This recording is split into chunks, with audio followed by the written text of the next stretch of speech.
Hi everyone, it's Miss Champagne. All right, as you can see, I'm in my hotel room. I'm actually at a boot camp, and this is day 7. I have bags in my eyes. I'm super duper tired. But anyways, I'm making this impromptu video because I received a question about applying for university jobs in Japan on my how to get a or I forget the name of the video. But anyways, I'll put the link to that video about getting a job as an English teacher at a university in Japan.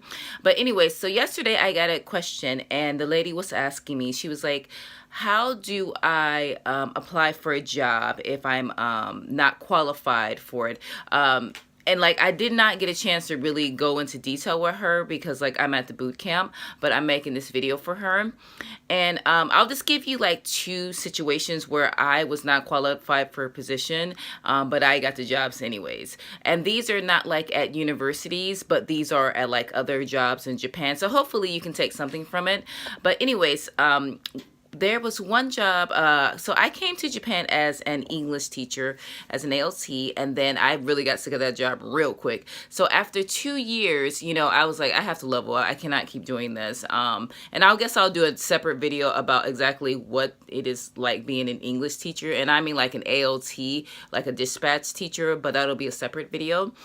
So anyways, so I had got sick of, being, doing that job. It was really getting on my nerves. I was like, I gotta level up and get out of here. So anyways, I end up talking to a few of like my coworkers and asking them about, getting a job at a real school, because at the time I didn't know that there were international schools in Japan or private schools or any of that. I just didn't know there was another industry we can work in. And somebody said, yeah, well, there's an immersion school, an English immersion school. Why don't you just call them up? And I said, oh, that's a good idea. So that's exactly what I did. So I called them and I introduced myself. At that time I had my master's, but now I'm completing my PhD in education. So I'm finishing chapter 4 and 5 right now. So that time I had my master's and I called them and I said, I'm an English teacher and I have my master's in international business. And, I've been in Japan for 2 years and I'm just looking for more of a challenge. And I just want to know, is there a position for me? I just thought I'd introduce myself. And if anything comes up, then, we could have an interview. I would really appreciate that. So the guy told me, he said, well, if you don't have a teaching qualification, which I didn't at the time, because like I'd never wanted to be a teacher. I never wanted to be a teacher. So I never went to teaching school, like, for undergrad, and I never got my teaching certificate because I never wanted to teach. So he was like, we'll just keep your thing on file.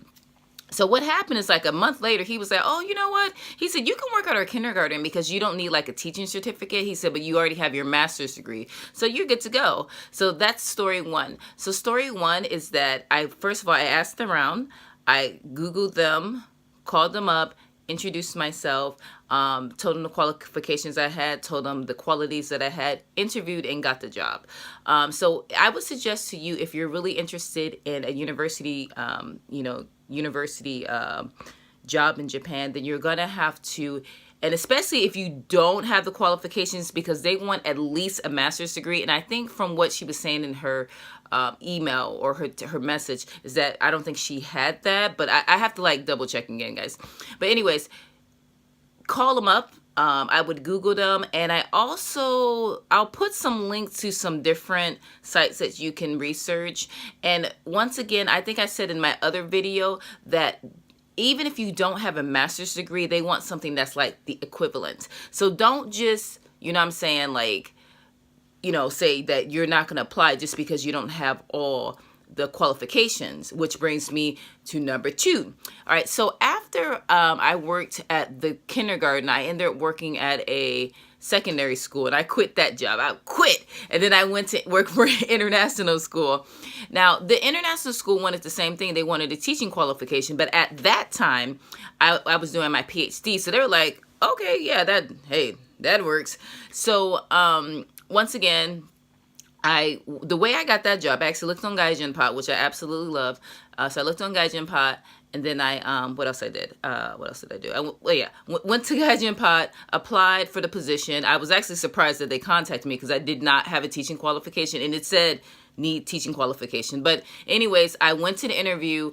I totally aced it. I beat the other 2 applicants because you know how Champaign, I'm very, very aggressive and very, very competitive. And I got the job. So once again, those are 2 positions I was not technically qualified for because I didn't have a teaching certificate, but because of my background with the international business master's degree from London, and also the PhD that I had later on, that I was getting later on, I was able to still apply for jobs and get them. So my thing for you is first of all, don't be nervous, and understand that just because it says you absolutely need it, most likely you don't need it. That's just a deterrent for people to not apply for that position because they don't want people bothering them. And I can understand it's really hard getting qualified teachers. So I hope that answered your question. And if you have any other questions, you can, email me or inbox me again because it's really helpful. I want to know what the audience want to know. So that's it. All right, guys. I'll see you again. Bye.